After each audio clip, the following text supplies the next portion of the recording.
Let's be honest. Most of us treat recovery like flossing. We know we should do it. We say we're doing it. But really, we're just white-knuckling all the way to the next workout and hoping for the best. But here's the truth. Recovery is not a luxury. It's not a reward for surviving leg day. It's the secret weapon behind every personal best, every pain-free squat, and every morning where your knees don't sound like popcorn.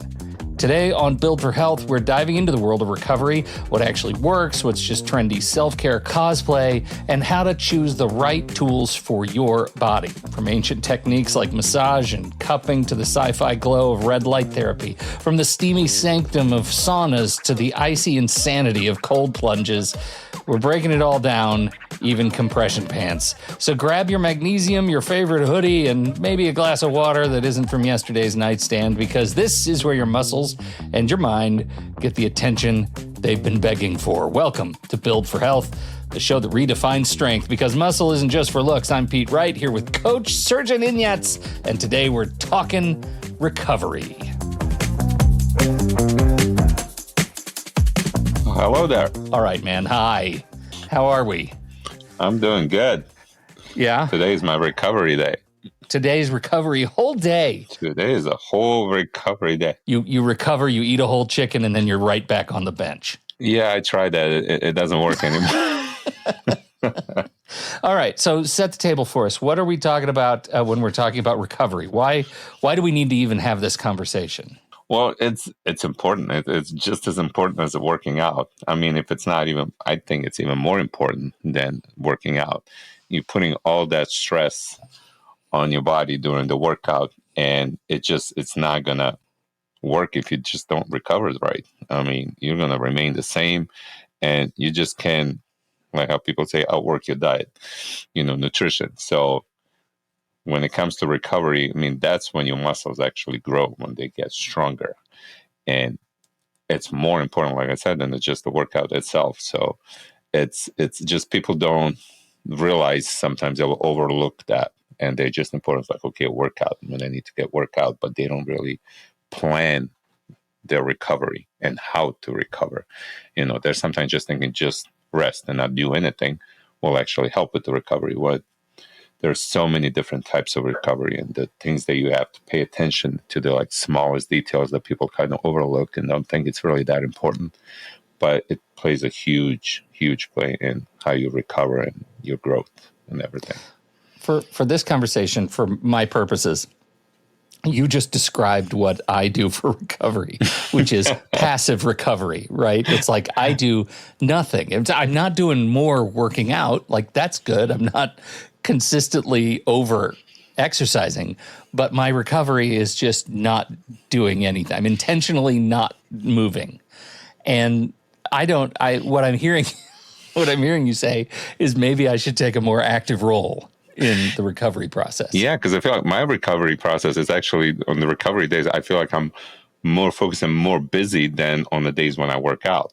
Because when you work out, on the days you just focus on that one workout, an hour and a half, whatever, 2 hours, hour workout that you do, and that's it. That was it. But recovery, it's a whole day thing, and it's like paying attention to these little details and make sure it's recovering. So it's actually more work than on the days when you actually do the workouts. Okay, well, I already don't care for it. I'm busy enough. And yet the first bullet on your list for recovery is sleep. Oh, yes. That actually feels like we're moving in the same direction. Well, yeah, that's the one that everyone's like paying attention to all these new recovery methods and, fancy ones. And yeah, they're all can be beneficial and it's important, but the sleep, it feels like it's the most important one. I mean, your body repairs the muscle tissue and releases the growth hormone during the sleep. So you have to get at least, 7 hours of sleep, like deep and uninterrupted sleep. Doesn't matter all these other things that you do, you're not going to feel good. You're not going to recover. You're not going to be able to get through that workout. It's just the sleep, which everyone kind of doesn't really pay much attention, is the most important one. What is would you say, I mean, admit right here on the recording, you get your 7 hours? No, I don't. Okay. I try. Excellent. Excellent. I tried. I go to sleep, 7, sometimes 8 hours. And if I can't, it's busy. And my life is busy. So sometimes I don't even, by the time I get home and eat and shower and go to bed, like I have to be up at 4 a.m., like, and first client at 5 a.m. So I take naps, and naps are just as important too as healthy. So I make up for my sleep there. Okay. All right. Well, I'm not going to judge you too harshly, but I am putting this on the same list with maybe check out a vegetable. Okay. Sleep is very important. And I will say, I'll just reflect, like I actually have a household that really values sleep. And so I don't have a problem going to bed at a reasonable time. As I get older, my body just wakes me up earlier. And so as much as I value sleep, I find sometimes I just can't get it at that degree. Like I hit 6 hours and it's like I'm ready for action. Yeah, your body's used to that. Yeah, after a while, if you're not getting enough sleep and you're just used to getting up early, it's just like biological, like a alarm clock. It's just like your body's up, like we should be moving. Okay, so I'll consider some napping. I can again, as I get older, napping becomes more palatable. All right. The next one, man, I struggle with this. We're talking cold therapy. Oh, so this is our temperature segment. What are we doing? What is cold therapy doing for a recovery process? So cold therapy is amazing. I love cold therapy, and I try to do 2 to 3 times a day, 3 times a week, do a cold plunge. So what that does, I mean, there's so many benefits. It reduces the muscle soreness, right, and inflammation, and the way it does that. So the cold plunging causes the blood vessel to tighten, which reduces the blood flow and inflammation to sore and damaged tissue, right? So it speeds up the recovery after like intense workout or injury, boosts mood and mental clarity, and improves the circulation and heart health. It just builds the whole mental toughness and stress resilience, and it supports the immune system as well. It increases metabolism and fat burning. I mean, it can even improve sleep as well. So that's why I kind of use that most of the time, because I want to get more sleep, because the sleep, again, is important. So, and then it reduces the chronic stress and, like I said, the inflammation most of the time, which I feel after my workout, my whole body is just feeling like it's inflamed. Like I could use the cold plunge, and it feels amazing. So the cold water, it just reduces that tissue swelling. So it helps to flush out the metabolic waste, and then it brings in the fresh oxygenated blood when you rewarm, when your body goes back to the regular body temperature, right? So when you do a cold plunge, what does it look like? Are you just turning your shower all the way to cold, or you go in some place? You can do showers, but I like to go to places where I actually immerse myself in the water, like, and then I do anywhere between 3 to 4, sometimes 5 minutes. Last time I went to 6 minutes. I think I went a little bit over 6 minutes, which my body wasn't very used to. So I went into a little shock. Oh my God, man. Okay. What does that look like? I mean, I think we're in the risks section. So that's so when you first get in, your body is likely going to like fight or flight mode. So the heart rate spikes, the breathing becomes rapid, like where you're gasping for breath, and then adrenaline and cortisol surge. So this is your body reacting to the sudden temperature drop to protect you from what it thinks it's like dangerous, the hypothermia risk, right? Sure. So after about a minute, 2 minutes, your body kind of adjusts to that temperature, and then you feel fine. You feel okay. So when I did 6 minutes, I went a little bit over. I think that's 6 minutes and a half. So when I got out, I was still shivering. I was cold. So it's I hard. I was mean, you say that as if that's not normal. Aren't you always shivering when you get out of a cold plunge? no. Usually, I feel pretty warm, and my Hmm. body it doesn't take that long to get back to my body's temperature, normal temperature, Hmm. to bring it back up. But usually the body takes about several hours to rewarm because it's not just the warming the skin; it's reestablishing equilibrium throughout the entire system. Right, so it Okay. takes a little bit of a time, but shivering is normal. Your Hmm. body's experienced that cold shock, and your muscles start to shiver. And it's in shivering is an involuntary, that rapid contraction of muscle, which generates actually heat. It's called Hmm. thermogenesis. So it helps raise your body temperature. Okay. Yeah. So it can So leave you. Yeah. when you say you warm up fast, like that's because you've acclimated to the roller coaster of temperature changes that you do this often enough? Yeah. After a while, your body adjusts. It's just that I went a little bit over than my normal Yeah. time. Usually go from 3 to 4 minutes, and then all of a sudden I jumped 50% more. Like I went for extra 2.5 minutes. So my Okay. body went through a little shock. It was like, okay, a little too much. Usually athletes do about 6 minutes and more. Okay. So I had to remind myself I'm not an athlete anymore. So How cold is your cold plunge? so the cold plunge where I go is around like 48 degrees. Okay. So it's not as cold. I can't really adjust that temperature. I would like to go down to like low 40s, maybe high 30s. And Hmm. just because it wasn't that cold, that's why I decided to stay a little bit longer that last Sure. time. What is the relationship between timing your cold plunge to your workouts?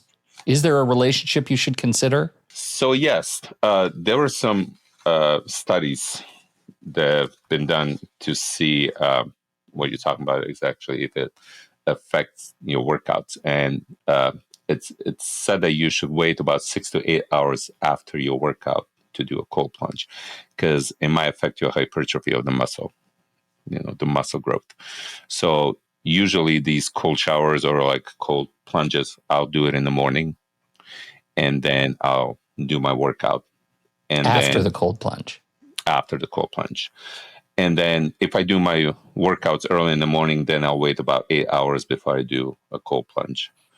But if you just wait about 6 to 8 hours, because there were some studies that have been done on athletes, and it affects the hypertrophy of the muscle if you do Okay. it right away. So The flip side, probably not of the same coin, I imagine, but the flip side in our temperature exploration is heat therapy. So we talked cold therapy, and now cold therapy reduces inflammation.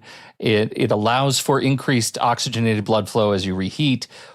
What is the purpose of heat therapy in recovery? So the heat therapy, usually people you go to like infrared sauna, they'll love saunas, and then now the red light therapy came, so that also creates some heat, and it kind of does the same similar thing. What it does, the heat actually helps pretty much with the blood flow. It's almost like massages. There's all these therapies that create heat. It increases the blood flow. It reduces the muscle soreness. It's great for cellular repair and detox support. So there are all these good benefits also from the heat that comes in. So like the cold plunge will tighten up the vessels, right? Now the heat is where the blood vessels widen. So it's Mhm. improving the circulation. So there's more oxygen and nutrients that get delivered to these tired or damaged muscles. So it does helps flushing out some metabolic waste, like that lactic acid that's built up after your workout. So do you pair these things? Do you pair a cold plunge You and can a definitely pair them. Yes, you can pair, and a lot of people like going to cold plunge and then they'll go straight into the sauna. The heat actually, they say that it penetrates about 1.5 to 2 inches into the muscle tissue, loosening that tight fat fascia and tendons and ligaments. And then it's especially helps if you're stiff or if you overtrained and you're recovering from the injury. It reduces cortisol. It helps also with the sleep and recovery, hormone balance and stuff like that. So that mild sweating that you feel, like it helps eliminate some of the toxins and just reduces that systematic inflammation. People do use sauna and the cold plunge and that sauna back and forth. So it's fantastic for recovery and the performance and resilience and everything that, going back and forth. Do you practice heat therapy yourself? Is that a thing that you do normally, or do you stick pretty much to cold? No, I like doing both, because the places where I go, they actually have sauna right there next to the cold plunge. Yeah. So I'll go back and forth. The sauna, it should help with the increase of the growth hormone. Especially like I like to use those like in the evening when I go to sleep, when I let my body recover. The cold plunge will drop your core temperature, which can also improve the deep sleep. So both are great for the sleep. That's most important recovery, right? So it's I would use both. If you can do it, use both if it's available to you. I know I sort of dropped the shower, kind of as a joke, but like for people who don't have access to either of these tools, is it possible to raise your temperature enough in a long enough shower, or cold enough? I mean, ice baths, like what is a practical way to achieve these things? Yeah, that helps. Yeah, that helps. I mean, you can definitely practice if you can't really go into the cold plunge because it's too cold for you. Start with a little bit cold shower, and just every time you get in the shower, just turn a little bit more colder and go a little bit colder, kind of get used to that coldness and that shock. So you don't, want to feel like you want to jump out right away.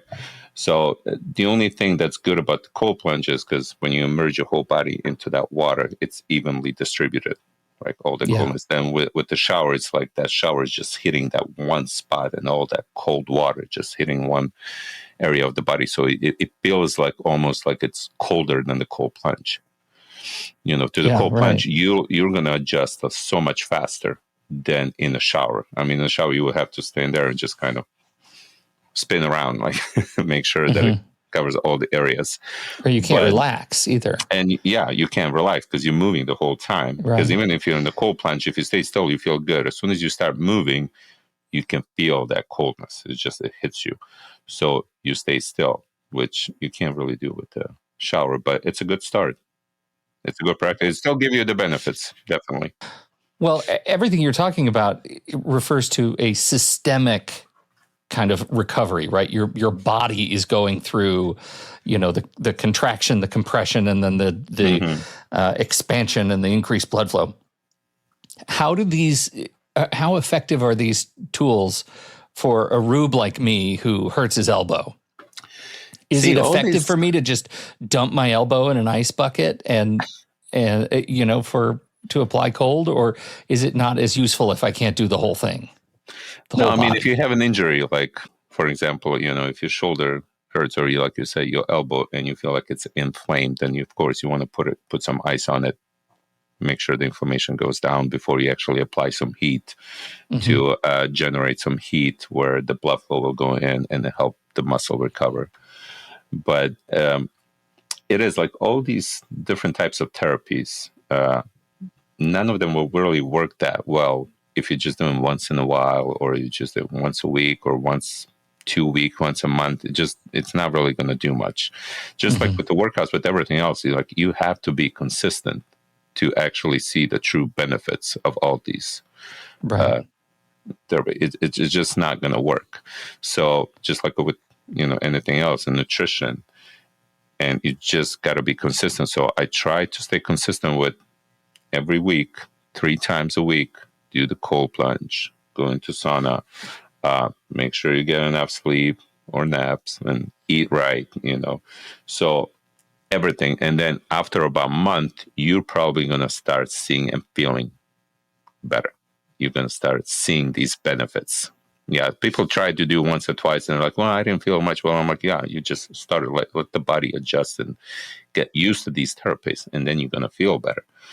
Just like I try to get, massages at least maybe once, twice a month, it's great to get the massages, and I'll do the cupping too. And, I'll go to chiropractor once a month, get the, adjustment and stuff like that. So all these little things, when you put them together, if you do them on a regular basis and like on time, you're going to feel great, and you're going to be able to perform better at the gym and actually lower the risk of getting hurt and injured once your muscles are loose and they recover. Like with massages, it helps you with the range of motions. So when you have a bigger range of motion, there's a bigger chance of actually gaining more muscle mass and size and strength. So they all play a very important role, just like, they suggest stretching next day, release some of that lactic acid, make sure you work on your mobility, everything. It all, it's connected. They all work together. Well, you brought up massage, and I think we need to transition to massage specifically because there are so many options. What sort of massage is there? Like a sports massage, Swedish massage, therapeutic massage. There's so many words. What are you talking about when you're finding somebody to be a resource for you? I mean, if you want a recovery one, then you will go for the, deep tissue massage and like cupping. Yeah. If you just want to feel good and relax, then, just go for the regular, that Swedish massage. It's just going to feel good, because the other one is not going to feel that great. You're going to be it's not going to feel good, but how do you know? But it helps afterwards. You're just going to feel, like jello. Like you're just not going to be able to move. You feel like if you stand up, you're just going to fall right down. Right. Like, is it better to pay a massage therapist to give you a deep tissue massage, or just hire somebody to jump you in an alley and beat the crap out of you? Like, that's sometimes how I feel when I get out of deep tissue. No, it really does help. So, I mean, it increases that blood flow and oxygen delivery. So the massage stimulates the circulation, brings fresh oxygen and nutrients to the muscle. It helps remove all that waste product like that lactic acid. So it reduces the soreness. So it helps with the muscle tension and those knots that you get. So that targeted pressure that helps release those tight and overactive muscle fibers that are known as knots or trigger points. So looser muscles mean better range of motion, less pain, more efficient movement. It flushes out also the inflammation. Also, it's been shown to reduce soreness from 24 to 72 hours after the hard workouts. So it's really, really good to get those deep tissue massages. So, and cupping is amazing. Yeah, I've never even heard of cupping. I don't even know what it is. I see people with these circles on their skin. I think that's what we're talking about. Yes, that's the one. It hurts at the beginning, but your body kind of adjusts because it tightens up that skin. So unlike the massage, that uses compresses the cupping creates this suction that lifts the skin and fascia, and so drawing blood to that area. So this boosts the circulations and brings in nutrients, of course, and helps remove those toxins, that metabolic waste. Just right out of your skin. It helps because, but it's great for like treating those knots, just like the deep tissue massage. And then those circles that you see after the cupping are just a sign. Like if the darker the circle is darker, that means that area was really bad. It needed to get that toxin, that blood out. Those little bit lighter circles, that means the area wasn't so too bad. So I know there's a joke about somebody getting a fierce hickey session in this somewhere. Like you see somebody on a plane, they've got cupping all over their shoulders and neck, and you think, oh, they got some action. Now I know it was therapeutic. It's therapeutic. Yeah, it decompresses those trigger points. It's triggers that healing response, and it reduces the muscle pain and tightness. And it really does. Like you notice it. Oh yeah, after cupping the massage, every time when I go back to the gym, I feel I got stronger. Like literally, it helps with all that stiffness. I don't feel stiff. I feel like I actually have a way better range of motion than I did like a week before. Okay.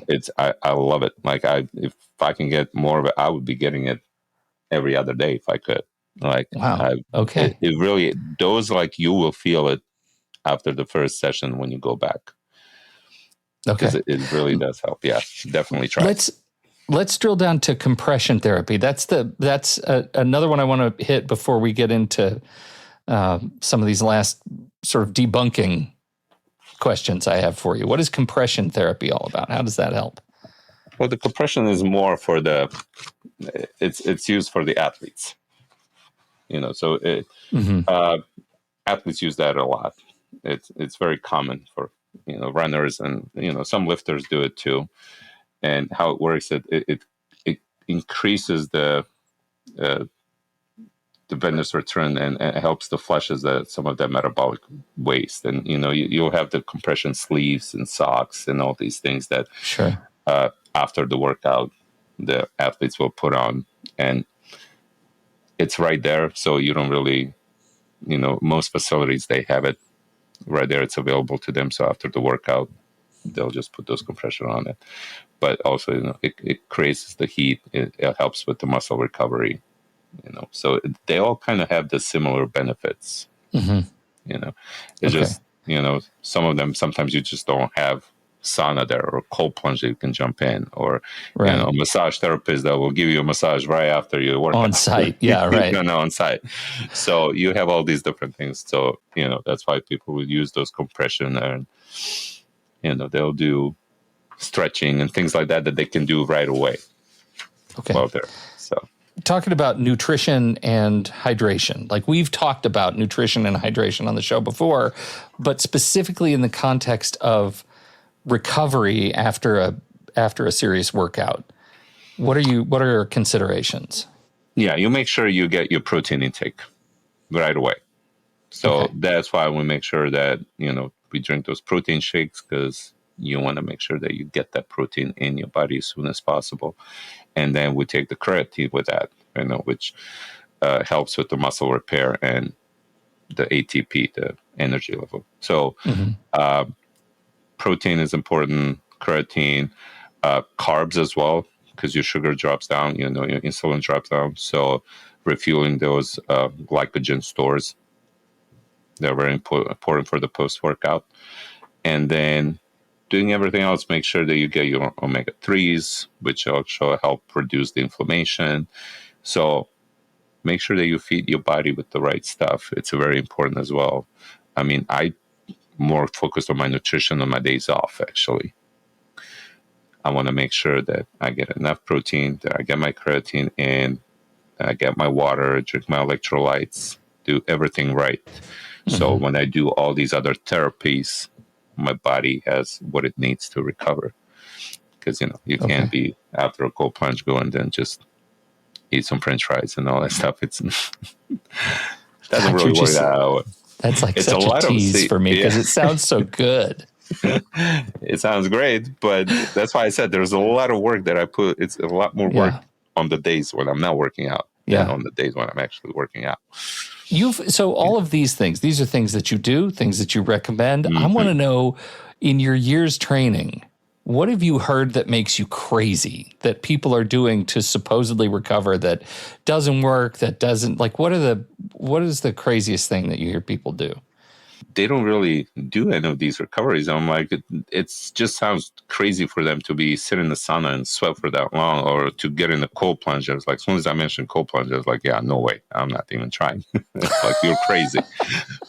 Okay, you're talking about me now. Yeah, I get that's it. That's not going to happen. All that stuff, red light, all that stuff. It's like, well, I don't have access to all that stuff. I'm like, okay. I'm like, get a massage here and there. I'm like, no, they'll just try to sit and relax and just do nothing, and they think, that's good, just relaxing. I'm like, even, go for a walk.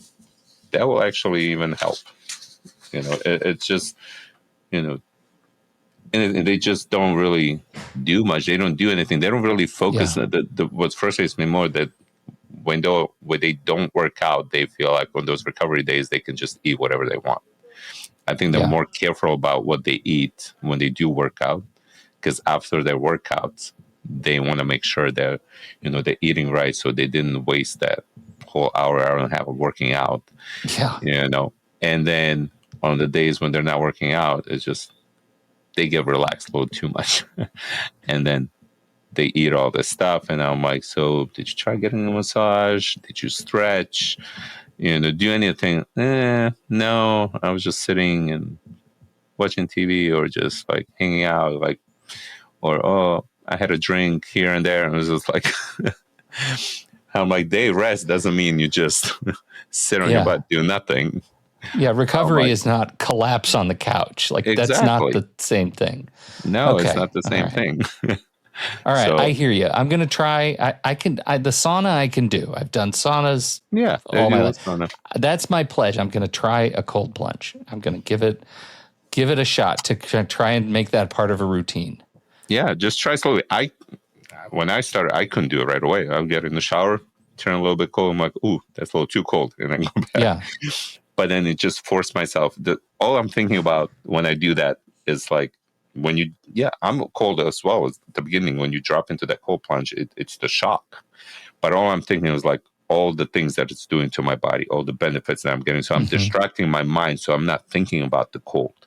Because that's when you hit that fight-flight response and you just want to jump out. Your body just telling you, get out. So distract your mind, because a lot of that, it's mental as well. So if you just distract your mind, just like when you do something here, when you workouts and like, I'll kind of talk to you, distract you a little bit, we do wall sits for a minute or we do something like that. Yeah. And it goes a lot faster because you're not thinking about it, So same thing with this, jump in and I'm like, it's doing all this amazing thing to my body. It's recovering and I'm like thinking all the benefits. And by that time, it's like already minute and a half, 2 minutes. I'm already feeling good. Like I can stay there. So, all right. Thank you, everybody, for downloading and listening to the show. We appreciate your time and your attention. Don't forget, just swipe up in your show notes. You'll find the link to ask questions. You'll find the link to learn more. If you're listening to this, just on the website, make sure you subscribe. Subscribe in Apple Podcasts or Spotify, or follow us over on YouTube or Overcast or Pocket Cast, and share the show with a friend. That's how we grow. That's how we get stronger together. Until next time, on behalf of Srdjan Inyats, I'm Pete Wright. We'll see you next time right here on Build for Health.